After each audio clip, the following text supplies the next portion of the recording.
Good afternoon and welcome to our webinar, Doing What Matters, Coping Effectively with Depression.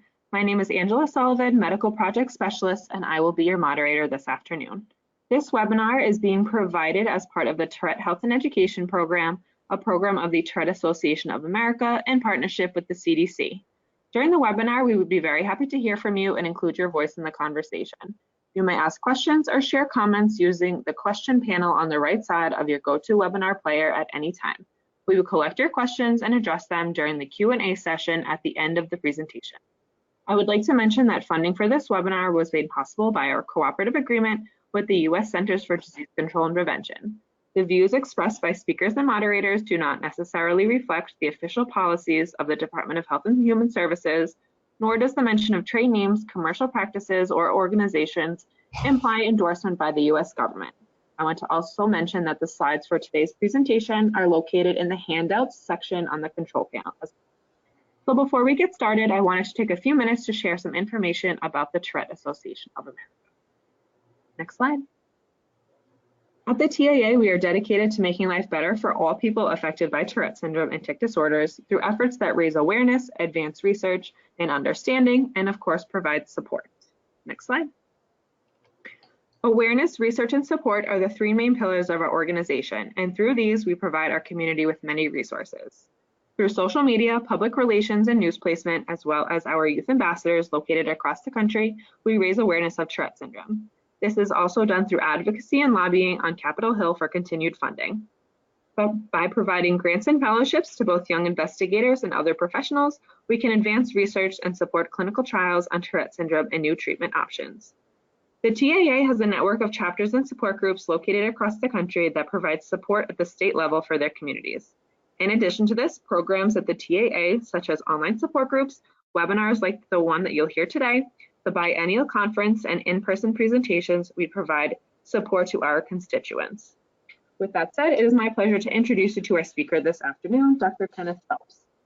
Dr. Phelps is an associate professor of clinical psychiatry and adjunct associate professor of clinical pediatrics at the Prisma Health University of South Carolina Medical Group. Within this context, Dr. Phelps also serves as the director of the Child and Adolescent Psychiatry Outpatient Clinic and co-director of the Tourette Center of South Carolina. Dr. Phelps has special interests in resilience, family systems approaches to treatment, and ACT enhanced behavioral therapy.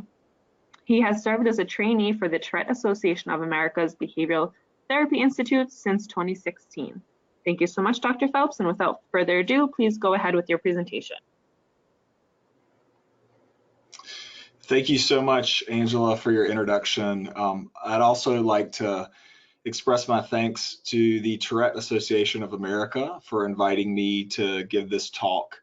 And of course, want to thank all of you that are listening in today. I know many of you are taking time from your busy schedule, your stressful day-to-day lives. And I want to echo what Angela said about any questions you may have or comments you may have to please put those in the pane to the right where you can make comments, because we're going to do our best to get around and answer some of those for folks who have those questions. Before we get started, first want to share some of my professional disclosures. I've been a part, as you heard, of the TAA's Behavioral Therapy Institute for the last few years. This involves teaching and supervising clinicians around the country and also around the world. And so I'm happy to talk about CBIT in the question and answer period, though the focus of this talk is going to be on depression. Secondly, I was also invited recently to give a talk through our prior Southeast Center of Excellence Consortium on resilience through the University of Florida. And lastly, last disclosure is my prior board service for the Children's Trust of South Carolina. And this is an organization whose mission is to prevent abuse, neglect, and unintentional injury across our state. So let's start with our objectives for today. First, I want to define what's meant by clinical depression and recognize the impact of this mood state for people living with tics, but also for their family members.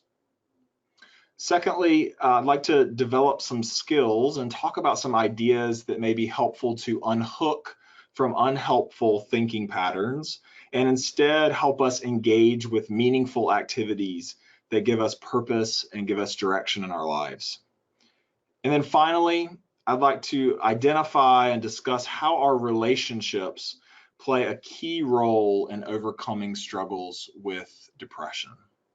And my hope is that this talk can help those living with tics, can help caregivers or parents or spouses of people living with tics, and also more broadly, help anyone who may be in the throes of depression.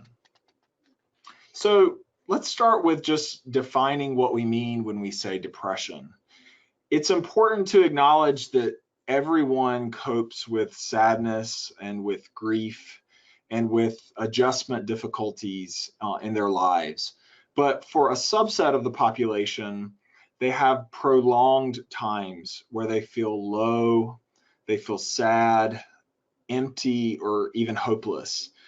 And this shows up in a lot of different ways. For some people, it may show up as irritability or anger. For others, it may show up as substance abuse, or it may show up as withdrawal from people they care about. And typically, individuals find themselves not enjoying activities that were previously filled with joy.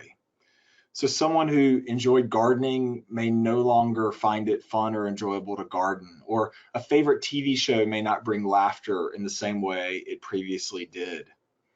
Individuals dealing with depression may lose weight or gain weight, and they may find themselves having their sleep patterns shaken. Emotionally, depression leads us to carry a pretty heavy load of shoulds, a lot of thoughts that are characterized about what we should have done, what we should be doing. And this leads to feelings of guilt, shame, and worthlessness that tend to be key features of this struggle. Understandably, individuals have a hard time focusing and accomplishing necessary tasks because of concentration difficulties. And due to the amalgamation of all of these symptoms, people who live with depression may be more likely to think of death or even make attempts to die by suicide. I'd like to share some personal thoughts on depression that come from a book entitled An Unlikely Strength: Tourette Syndrome and the Search for Happiness in 60 Voices. This is a book written by Larry Barber, and you can find this excerpt on the Tourette Association of America's website. I was lying spread eagle on my living room floor when I returned. It was like a movie scene of traveling through time or returning from a flashback. In fact, that was my first thought. I'm back. My second thought was, from where? But I knew from where. I had returned from an intense episode that had lasted months. And with that, for the first time in my life, at the age of 40, I learned I suffered from depression. And my therapist had been telling me for quite a while that she thought I had clinical depression, but I resisted the diagnosis. There was plenty to be done healing the rifts of my self-image that was caused by Tourette syndrome. I was impatient with her. Let's just get on with the work at hand, I repeated. That's what's causing my suffering. I didn't know about all the comorbid conditions such as depression that can sometimes accompany Tourette syndrome. And in a mysterious way, my depression was invisible to me. It was simply my life as I knew it. I remember sitting opposite a friend and shaking my head sympathetically as he described barely being able to get out of bed in the morning, having no desire for what life offered, feeling a constant and deep-seated despair. And all the while, I was experiencing those same symptoms. I seemed to lose months at a time, suddenly realizing it was April when the last thing I could remember, it felt like January. Spending day after day fighting a near physical pain, as if every cell in my body ached with sorrow. Building a stable reality only to have it suddenly snuffed. Holding my facade of normalcy like an acrobat spinning plates on sticks as I maneuvered through my demanding job as a television writer and producer. How is it that I didn't know I was depressed? This narrative is powerful because depression can sometimes enter like a slow-moving fog that overtakes us in gradual ways. Whereas for others, depression can move like a train that slams us so hard and so fast that we can barely catch our breath from the despair. Mental health and medical professionals, we use a lot of names to describe depression. And in my opinion, I think it's really vital that you find a care team of providers that first sees you as a person, a human being who's suffering and in need of support rather than a diagnostic label. However, I still thought it was important to share this list of conditions where depression is a key feature. So you're aware that there are a lot of different diagnoses where depression is a part of the clinical picture. And my hope is that by having this diagnostic information, individuals can at times better advocate for themselves in what is our disorganized and siloed healthcare system. The primary difference between these disorders you see on your screen is the duration of symptoms and the co-occurrence of other factors. So, for instance, major depressive disorder, or MDD, requires 2 weeks of symptoms, whereas persistent depressive disorder, or dysthymia, requires a more prolonged course of low mood, where an individual may have been low for 1 year if they're a child, or up to 2 years or more for an adult. And in the case of bipolar disorder or cyclothymic disorders, people have times of at least a few days to a week or longer where they're the extreme opposite of depressed. They're hypomanic or manic, but they're also having times where they feel very low. And in other cases, it may be that things like hormonal changes, substances, or medications are responsible for worsened mood. The things I'm going to talk about today, the techniques we're going to spend the remainder of our time going through, are what's called transdiagnostic, meaning that they are effective across a broad range of diagnoses. But let's first take a look at some specific data on depression amongst individuals living with tic disorders.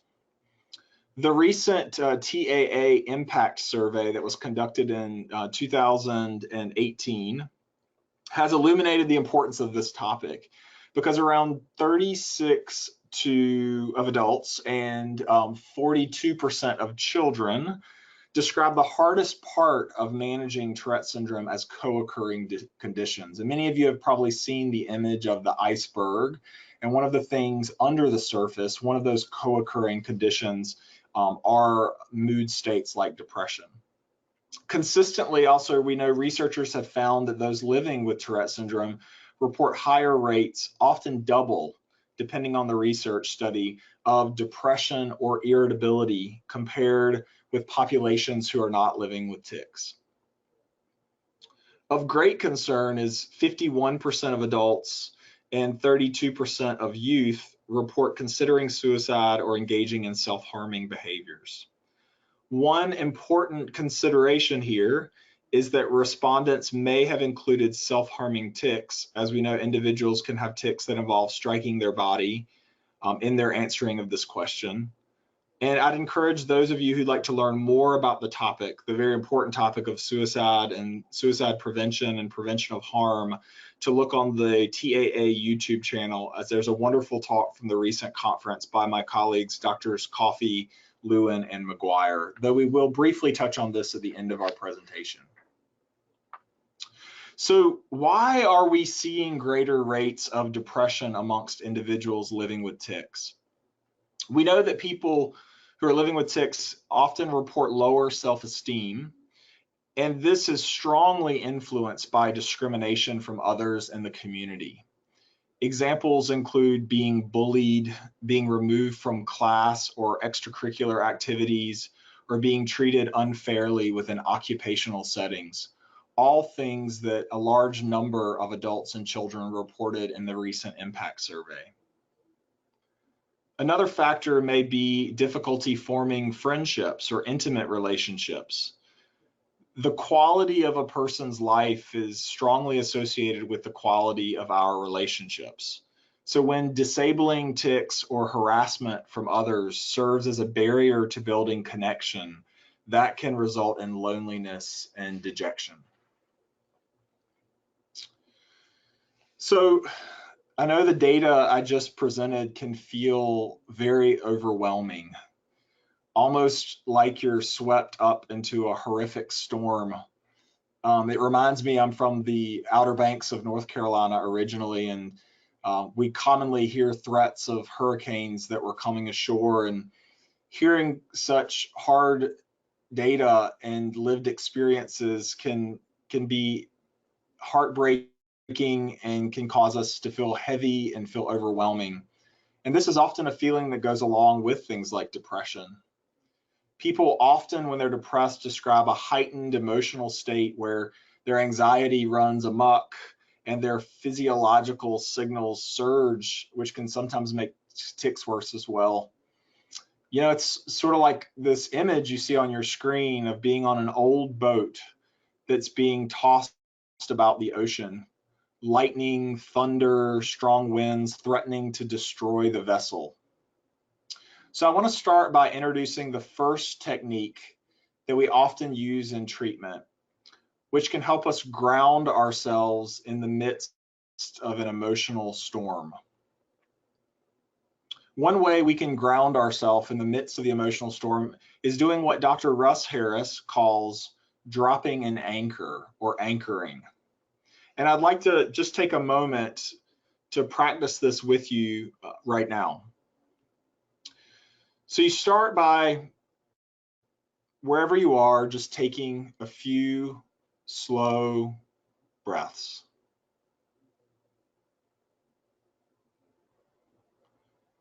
Noticing your thoughts and feelings or memories that show up.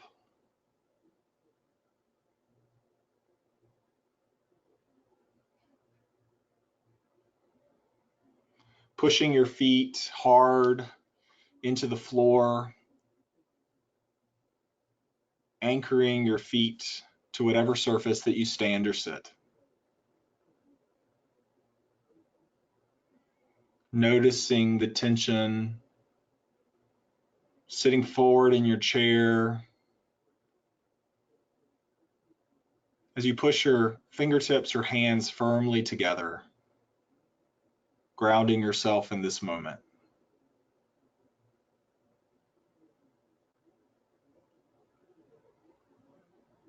Noticing your breath, the temperature, the sensation, as well as your thoughts and feelings and memories that show up.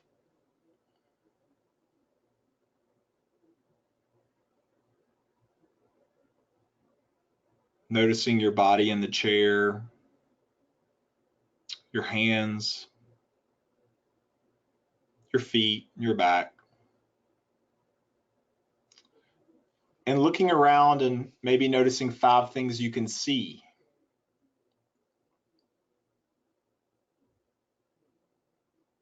And also noticing 3 or 4 things that you can hear.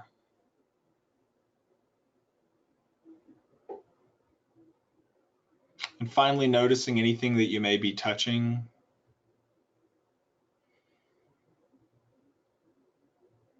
Your body in the chair, the room around you. And you and I having this talk together as you just re-engage with your breath.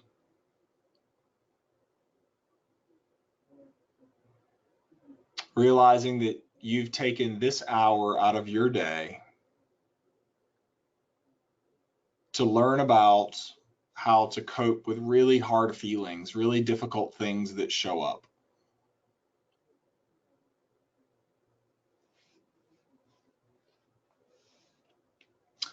This step of anchoring or grounding yourself is part of a lot of different therapeutic traditions. But often it's an early strategy that we use in a type of therapy called acceptance and commitment therapy, or ACT. Acceptance and commitment therapy, or ACT, is a third wave cognitive behavioral therapy, as you've probably heard people reference CBT, that helps us create different relationships with our internal thoughts, with our feelings, with our memories, or with our sensations. And many of the strategies I'll suggest today come from acceptance, mindfulness, and behavioral traditions, as well as with CBT. So before we move into some additional strategies, I want to share this visual of the cognitive model from CBT. And it visually depicts how our contextual factors, or our situations and thoughts and reactions, can reciprocally influence one another. For instance, if you look at the top, individuals with Tourette syndrome experience a variety of stressful situations.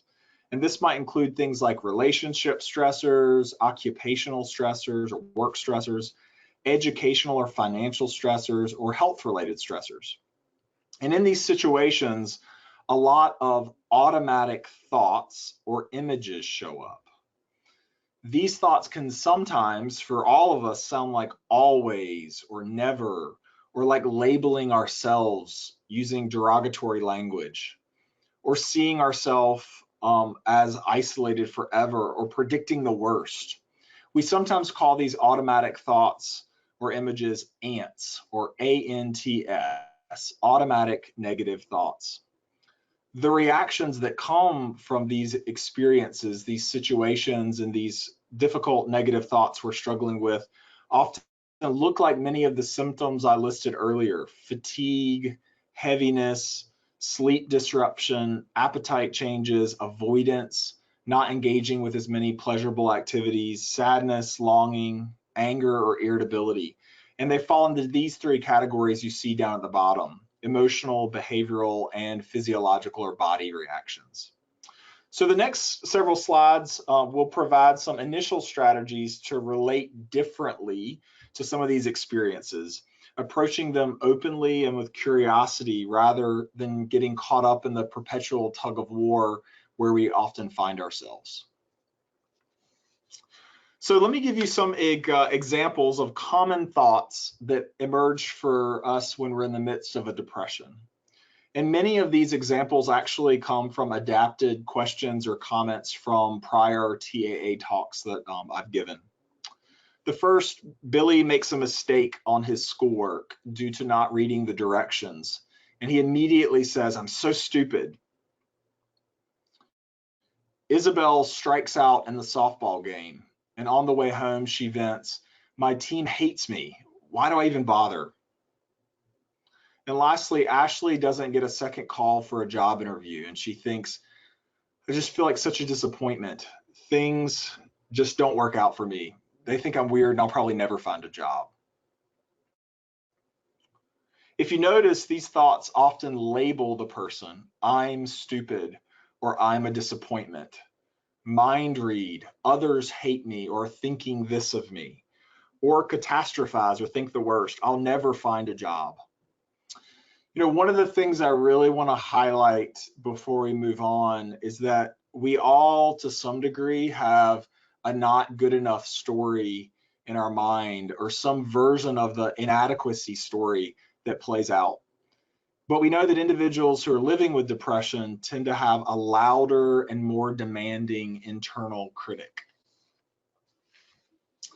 We often do this experiential exercise in treatment. If you think of your hands as representing your thoughts, all the thoughts that may go through your mind, particularly some of the thoughts that I may have mentioned a moment ago, what is it like when these thoughts are covering your eyes? When we're so hooked by the thoughts that we have no space to see the world. All we can see and all we can hear are things like, "I'm just failing as a mom," or "I'm stupid," or "I'll never find anyone," or "nothing ever goes right," or "I just can't do anything. My motivation's gone." what happens with depression is the burden of it often blocks us, like the hands in the picture, from seeing our future, seeing who we want to be, seeing possibilities, and seeing what most importantly matters to us. The why that pushes us to do hard things, our values, and who we want to be. One hope in treatment is to observe and notice our thoughts. What this does is it doesn't get rid of the thoughts or make the thoughts go away or disprove them, but it brings our hands down ever so slightly. And this allows us to carry our interfering thoughts while still seeing what matters, to us in the future. And one way to do this is by using what's called unhooking techniques. And these are not techniques to, as I said, get rid of private experiences, but rather to just approach them a little differently. And there are a lot of different ways to unhook from thoughts, and I just wanted to list 2 here for you. The first, and a great place to start, is just noticing and naming when you get hooked. First, you start and just pause and check in with yourself. You notice your body, you notice your thoughts, and you ask yourself the question, am I in my head right now, or am I in my life? Am I in the present moment? Am I focused on what matters to me right now in this moment? Or am I stuck in the I'm not good enough story or movie that keeps playing in my mind? To ask yourself, what would it be like to just notice and name when I'm hooked? I don't know about many of you, but I know for me, sometimes I find myself hooked by negative thoughts, and most people I interact with do, and we don't even realize it, and it's informing our behavior. So sometimes just being aware of that first step can be so powerful. And here's some examples. When we notice and name this, I'm stupid can become, I notice my mind saying I'm stupid. Or I'm a loser can turn to I'm having the thought that I'm a loser, giving us just a little bit of space between us and that thought. And lastly, I'll never find a job may shift to there go my thoughts again, fortune telling and predicting the future. We're not changing or necessarily disputing the thoughts per se, but we're just practicing getting that distance. We're just noticing the mind almost like a thought generating machine, like the thunderstorm for the boat on the sea that keeps sending lightning bolts or wind since you've set sail. And this may allow us to unhook from the thoughts enough and free us up enough to do some of the things that really matter and make moves in the direction in our life that where we want to be. You heard me mention earlier criticism, and one way our mind really typically can get us is by being critical. And many of the clients I see here actually have a name for their inner critic, the bully, the jerk, the dictator, whatever that internal voice is that often sounds like a hostile coach that's yelling corrections at a player on the sideline. So one way, there's been a lot of writing about this, is to change this self-criticalness is through self-compassion. And to define self-compassion, this means giving ourselves the same kindness and the same care that we give a good friend. And this takes often a good bit of practice because we can often give pretty good advice and be very empathetic and caring to someone else who may be in a very similar situation to our own, but struggle to extend the same degree of compassion and care to one of the most important people in our lives is ourselves, who we have to walk around with every day. So here's the difference.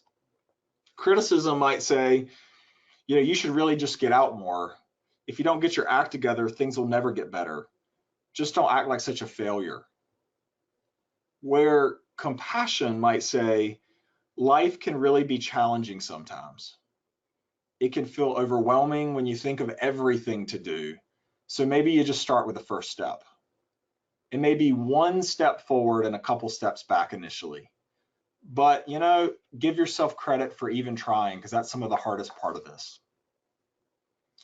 One of my most favorite exercises that helps people get in touch with our internal voice, whether you're a teenager with Tourette syndrome, a parent or loved one, an adult living with Tourette's, a partner, is to think about a time that you made a mistake, or a time where you really wanted to change something, or things just weren't going the way you wanted. You pull out a sheet of paper, or you could open your phone or a computer, and you write a letter to yourself from the voice of the critic. What would the critic say? What would the bully say to you? And then just notice how that feels.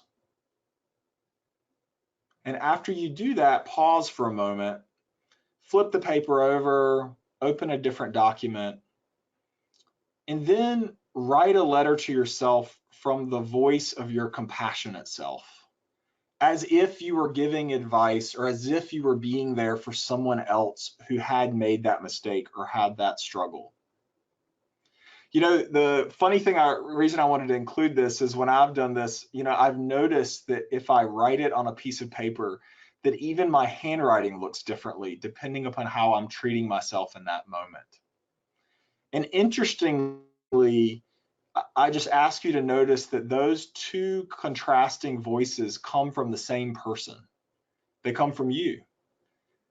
We all know that sometimes we can at times propel ourselves into doing better by being perfectionistic and by being critical of ourselves, but that can very often lead people into a space of depression. And one of the antidotes for that is compassion. So my kids ran into the room in part when I was putting this talk together, and they were very excited that Dory made it to the talk. I wouldn't be adequately covering how we address depression and treatment if I didn't discuss this topic of behavioral activation. We know that individuals who are stuck in dark emotional places tend to have thoughts like, it'll be too much effort. It'll turn out badly anyway. I won't enjoy it. The last time I did it, it felt horrible when I did it, or people judged me, or it turned really poorly. So what happens is people gradually stop engaging with activities that were previously pleasurable or previously reinforcing. So without the possibility of reinforcing activities, individuals are more likely to sink deeper and deeper into depression.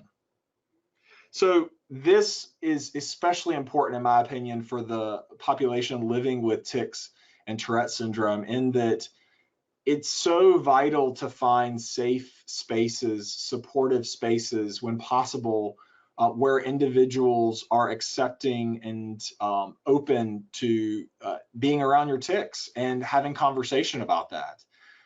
Because when those social avenues are shut down and we don't activate ourselves and don't do things like be around others, that can very often be a recipe for depression. So first, one way we help people with behavioral activation is by doing things like keeping track of activities throughout your day. So one way to do this is just keeping a schedule of what you do during the day, or think about what you did today, for instance, and just rate your mood from those activities from 1 to 10. So 10 might be the happiest or best mood you could imagine, and 1 would be the most deeply sad you would feel, and a 5 would be, I'm feeling okay. And then if you do that for a period of time, you could do it for a day or for a couple weeks, you look for trends or you look for themes, like what makes my mood go up and what makes my mood go down. And this is the first step of behavioral activation, which involves monitoring activities or activity monitoring.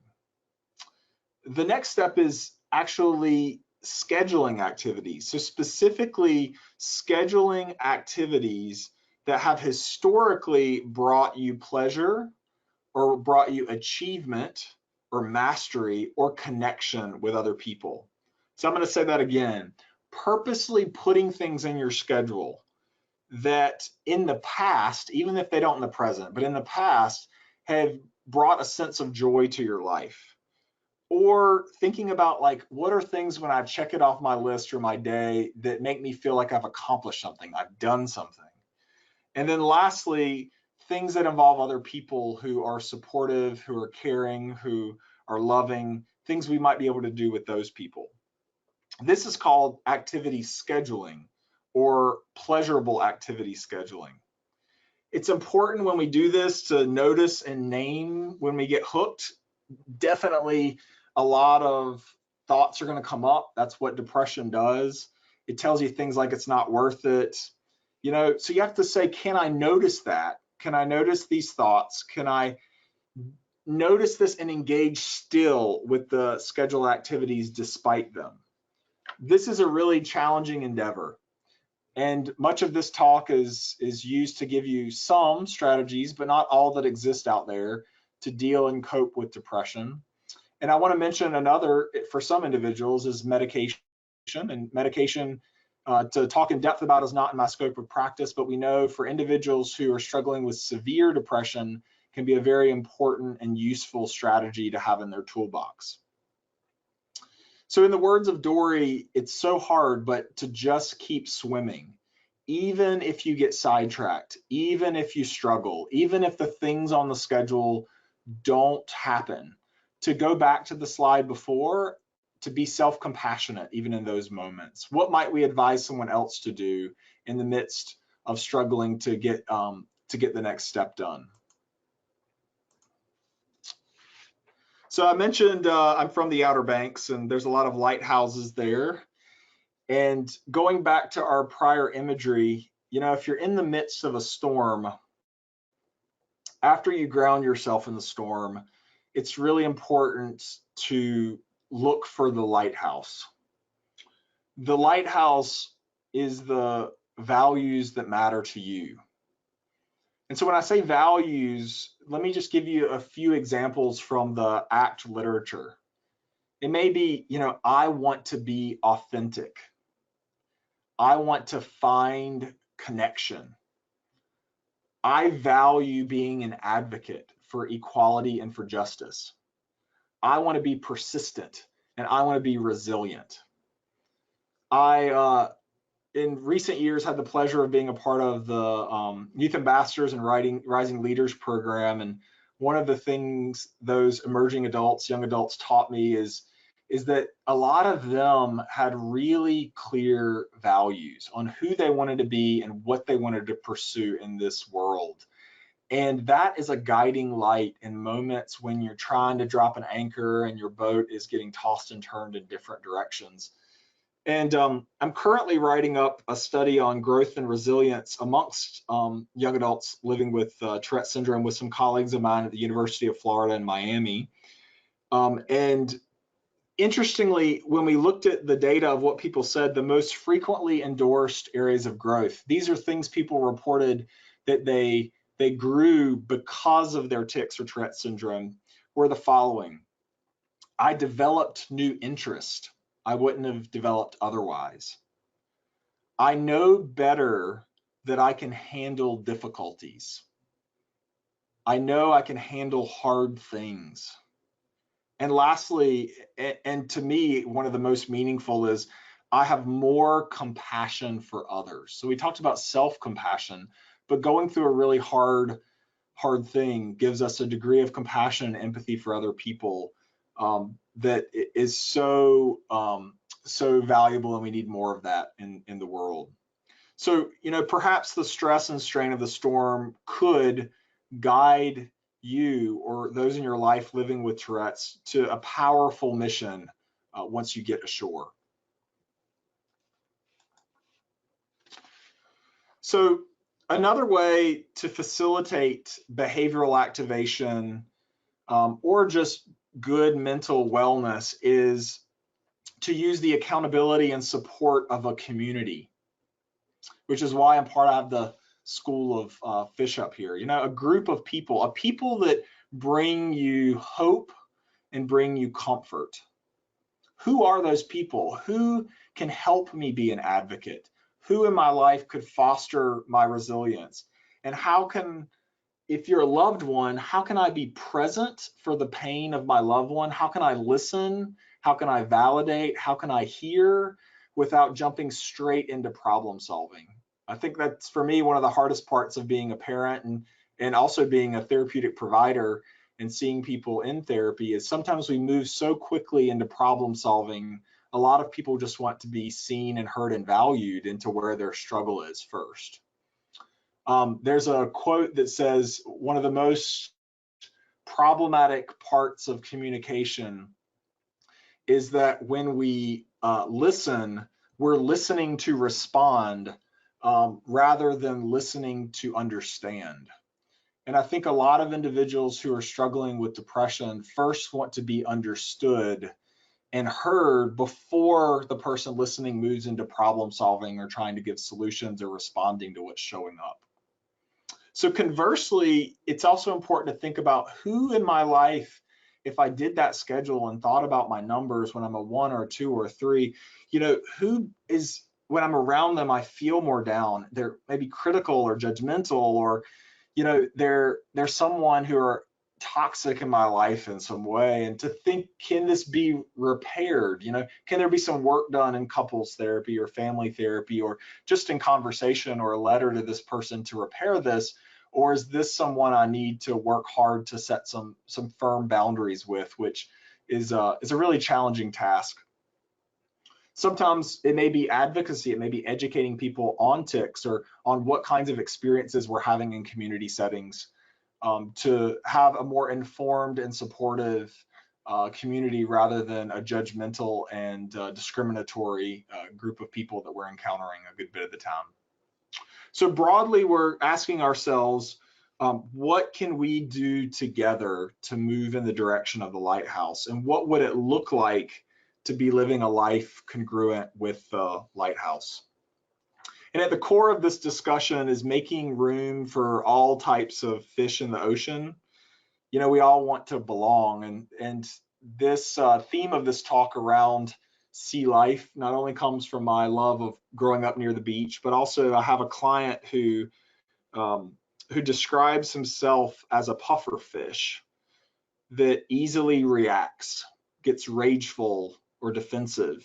You know, he's a teenager who lives with tics. And he says, you know, he finds himself blowing up often in response to perceived threats in his environment, perceived threats in the water. And this client also sees other people around as beautiful clownfish that kind of coexist with ease, like life's not as hard for them. And so we've had a lot of discussions about the beauty that exists because of the uniqueness of all inhabitants of the ocean. Similarly, finding the beauty and finding the value of all of us, no matter what kind of person we are walking around. And I wonder what might happen if we treated our families and our communities with the same care. So I mentioned I want to end this talk with some information about safety planning and about resources. So the key components of a safety plan are first identifying some of the key warning signs of something like suicidal thinking, suicidal actions, or self-harm. We sometimes use the acronym IS PATH WARM. The IS, the IS, stands for ideation or having suicidal thoughts, and substance abuse, which is a big risk factor. The PATH stands for purposelessness, feeling like you don't have a purpose or a reason to belong. A for anxiety or agitation. T for feeling trapped. And H for feeling hopeless.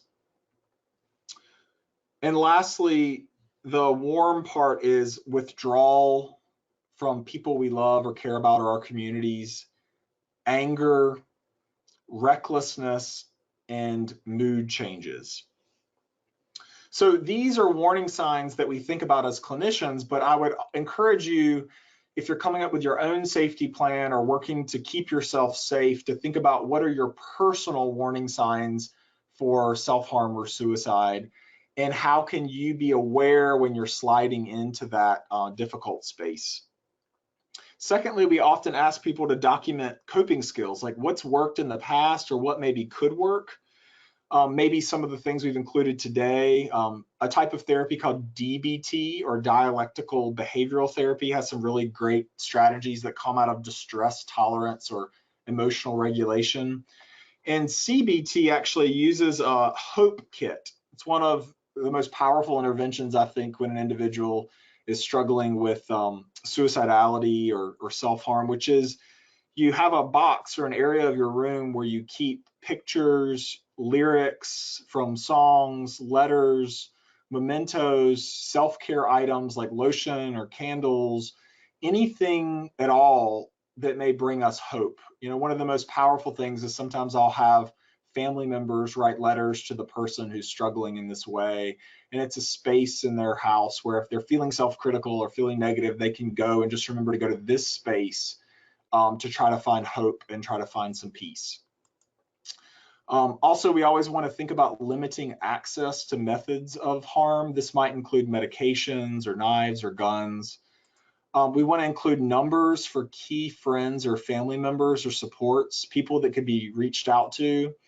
And then, of course, there are those professional resources, 911 and emergency departments or behavioral health emergency departments, but also there's a text line 741-741 where you can text, and they will actually text you a link to a variety of different coping skills and ideas that far exceed what we can cover in an hour today.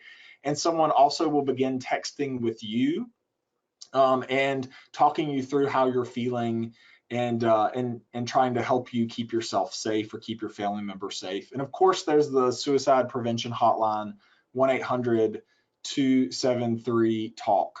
As a reminder, these slides are available in the presentation. If you go over, you can see there's a PDF available. And anyone, certainly you can contact me through the TAA if you have any additional questions about seeking resources or supports. I lastly wanted to include this list of resources. The TAA has a list of providers who do CBIT and have some level of experience with treating tics and working with people who are living with tics. We would consider CBIT sometimes if the depression seems mostly secondary to the distressing tics. If a person came in and told me, I really feel depressed, but part of that is I'm so socially isolated because I can't go out because my tics are so interfering when I go out into community settings. We may lean on those strategies from CBIT that could help the individual at times perhaps manage some of the symptoms that are coming up and allow them to navigate some social settings, ideally a little bit with a little bit more ease. We also, I wanted to include a sister organization of the TAA, the International OCD Foundation. We often use a type of treatment called ERP, exposure therapy, and ACT. If we feel like a big part of the depression might be distressing, obsessional kind of thinking. And the IOCDF has a wonderful YouTube page as well that includes a lot of great live webinars and videos similar to the TAA. The next three organizations, or four actually, are organizations where you can find a behavioral or CBT therapist, or you could locate a marriage and family therapist. And many of them have a find a therapist or find a psychologist page where you can actually search for a mental health provider. And then lastly, I included some bibliotherapy. And what that means are these are resources such as books that you can kind of read on your own that give some strategies to help cope with things like depression, but also can be transdiagnostic, so it can be helpful with anxiety and other types of struggles that may pop up as well. So I want to end by just sharing my references, and if there are any questions or any comments, I certainly want to leave the last bit of time here to talk about that as a group. We'll get through as many of those as we can. Today is actually my wedding anniversary, so we can't go too terribly long, or my wife might be texting me soon to to get home, but I'm certainly happy I could spend part of the day with you all talking about such an important topic. Wonderful. Thank you so much, Dr. Phelps, for such an excellent presentation. As he mentioned, we are going to begin answering the questions submitted during the presentation. As a reminder, if you still have questions, you can submit them in the questions pane in the control panel. If we are unable to get to everyone's questions here at the TAA, we do have a full-time information referral staff who would be happy to answer your questions if you email support@tourette.org or give us a call at 1-888-4-TOURETTE. Okay, so we have a few questions here, and the first question someone asked, I'm going to try and decipher it as best as I can. So if your question wasn't answered properly, just feel free to reach out to us. So if somebody has a bout of depression in their life, does this mean that they could get over it, or will the depression stay with you throughout the rest of your life? That's a wonderful question. So it's a question about the course of depression, and we know that sometimes depression comes in an episodic manner, meaning that an individual may experience a course of depression that lasts a few months or several months and then remits or improves upon its own. A lot of depression may improve on its own with time, but without treatment, an individual can have a greater likelihood of having a recurrence of those symptoms. So they would be more likely to have additional episodes, in part because of the neurobiology of what might be happening during that depression, and or also not garnering the skills in that moment when they're in the midst of a depressive episode to know how to find ways to kind of walk out of the darkness.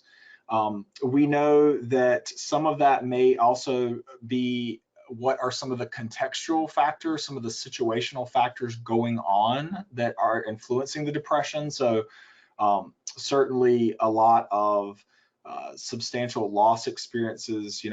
I would be remiss not to mention being forced to be much more isolated, like COVID-19, and not being able to go out because of coronavirus and engage in typical pleasurable activities, or things like all the racial discrimination and turmoil currently happening in our country because of the injustices racially. All those things are going to potentially influence hopelessness and depression. And so we're also thinking of if some of those things get better, situational factors, an individual may be more likely to see their depression pass. And similarly, if the depression is related a lot to things like tics or tic exacerbations, as the tics improve, we may also see some of the depressive symptoms improve. So we really try to individualize it and personalize how we think about the course of depression, but the research would say that that it can be recurrent and reoccur. But certainly we have a lot of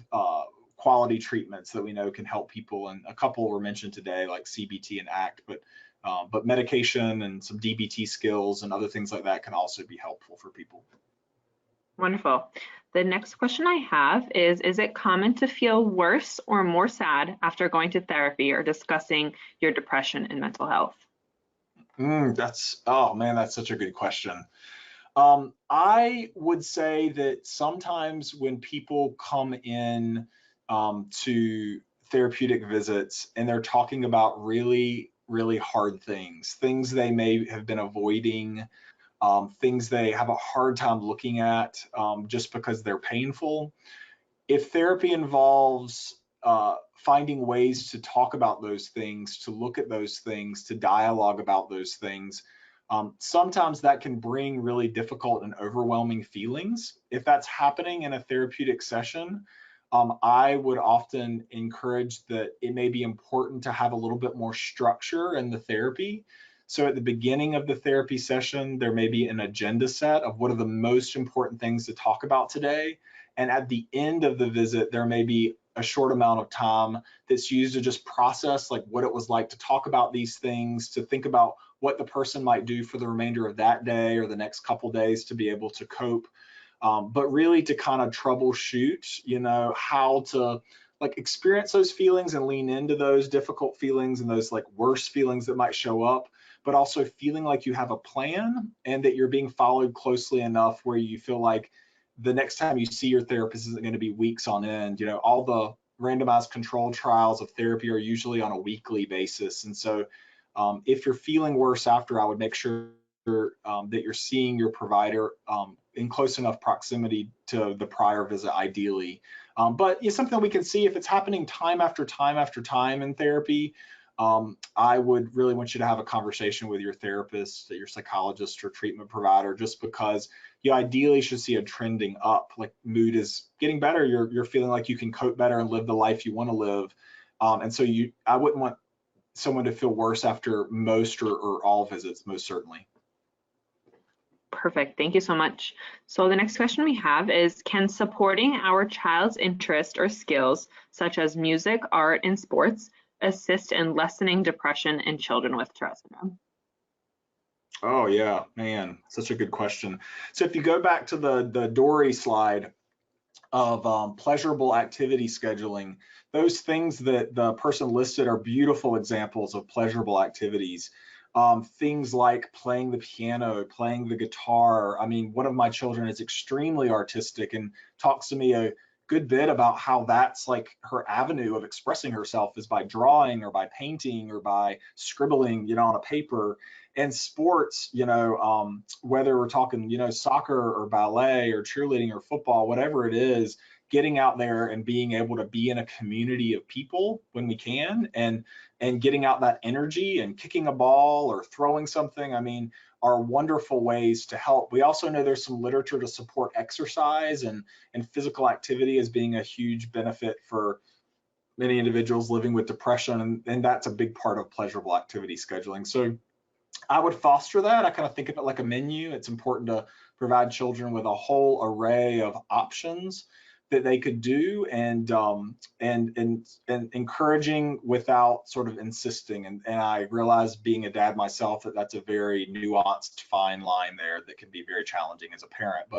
But to try to support engagement with something, whether it be musicality, artistic things, or athletic endeavors.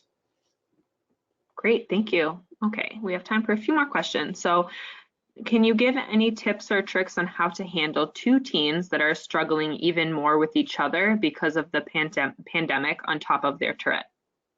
Oh, yeah, I feel like this has Fully been a lot. loaded question. Yeah, this has been a lot of the conversations in my office.